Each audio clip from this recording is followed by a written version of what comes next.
الحاج محمود الضبع صاحب البيت اللي بيتحرق. شد حيلك يا حاج محمود، ربنا يعوض عليك ان شاء الله. الدكتور عاطف مدير الوحده الصحيه.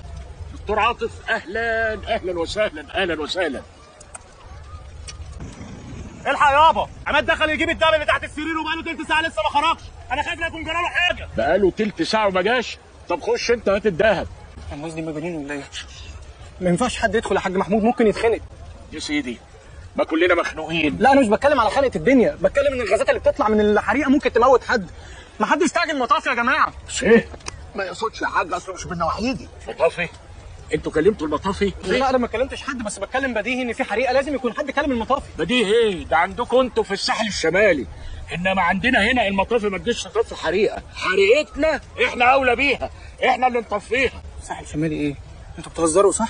سلو بلدنا كده، اي بيت تقوم في حريقه اهل البيت هم اللي يطفوا، لو حد اتدخل تبقى وصمه عار في تاريخ الاسره. انا عمري ما سمعت عن الكلام ده في اي حته. انت مش شايف اهل البلد كلهم واقفين يتفرجوا، اللي بيطفي اهل البيت بس. يا حاج ضبع افهمني، المطافي وظيفتها تطفي الحرايق، مش تقليل منكم ولا حاجه، انتم جامدين وزي الفل، بس هم بيبقى معاهم معدات وخراطيم بيستعملوها. والجديد في اللي انت قلته؟ ما احنا برضه عندنا معدات وجرادل نطفي بيها. انتوا كده بتسقوا الحريق.